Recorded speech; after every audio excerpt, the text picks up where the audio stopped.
The electrics tray day. My idea was last week to do this at the same time as I was doing the seat brackets, but time ran out, I didn't get a chance to do it, so that's what we're going to be doing this week. Now, the reason I put the seat mounts first before putting the electrics tray on is because they take priority. Whenever I put the tray on, I'm still going to have to get to the little mounts underneath and put the bolts in and all sorts. So I couldn't put the tray down first and then figure out, oh hang on, I need these spaces to get my hands in and end up cutting things out. So it made sense to put the seat down first. The CX really doesn't have that many electrics to put in. I know that people really want to see me put an M unit in on this bike. I've sort of been weighing up the costs and benefits of an M unit. Now for me, an M unit is brilliant. It's a plug and play system, it's got your relays and everything built into it. What I don't have is the cash to buy one. They are ridiculously expensive. I'm sure it's money well spent if you do decide on getting one. There's absolutely nothing wrong with that. But for me to spend, say, $220, $250 on an M unit, that's going to go inside my bike. I'm all about the visual side of Cafe Racers as well as the practical side of things.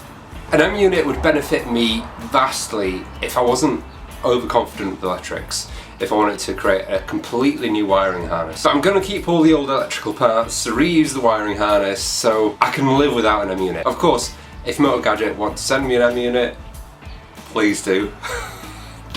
They never will. So for today, it's simply electric tray for the CX500. We've got a few relays to put in, regulator, fuse box I need to leave a space for. I've just realised whilst I'm recording this, I'm waving the GS550 fuel petcock around like something.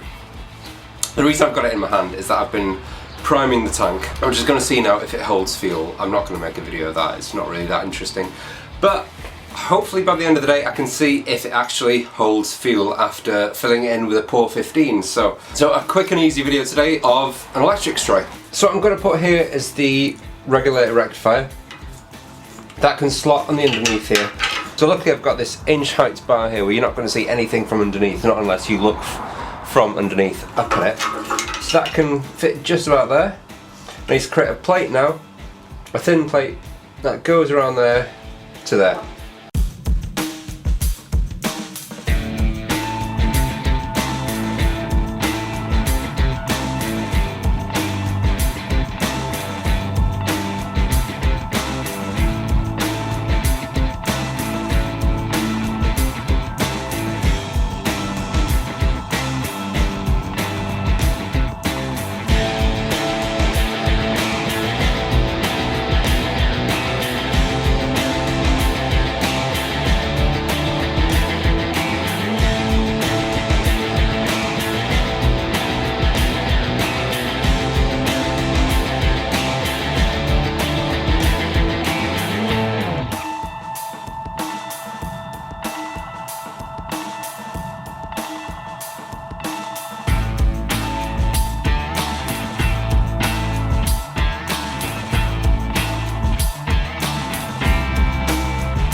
Right, so that's all done now.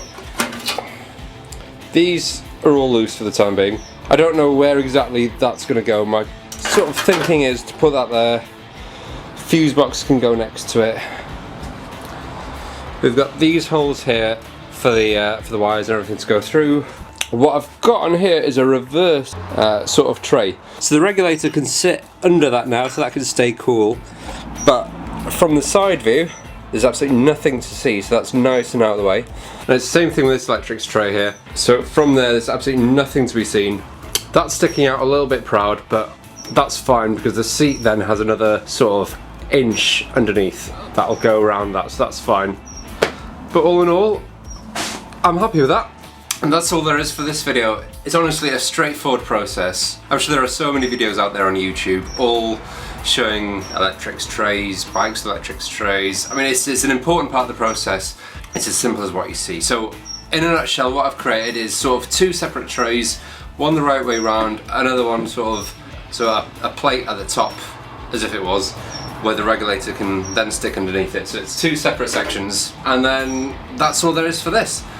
So for the next coming weeks, what's going to happen hopefully is I'm going to finish off doing what I need to do on this frame, grind off all the tabs, everything that I don't need, then split everything into two piles, a black pile and a red pile. So there are two colours going to be powder coated on this build. It's going to be a black and a red. I'm going to send parts from the GS as well to be powder coated, all the engine covers and everything. They were originally spray painted the same grey as the tank, but as the tank's not going to be grey anymore, I might as well get those powder coated black as well so that they blend in better with the bike and the whole colour scheme works better. And that's it. It'll be off to the powder coaters within two weeks hopefully, and it'll be back here red. So coming up this week, this Friday, I'm hoping that the GS tank will be blue with a white strip. As well, another thing I'm going to do is add another strip of red on here. I kind of think it needs two strips just to have more of that racer feel to it. So we're moving on really quickly, so if you want to see how these two builds evolve, subscribe, follow me on Instagram and give me a thumbs up if you like it.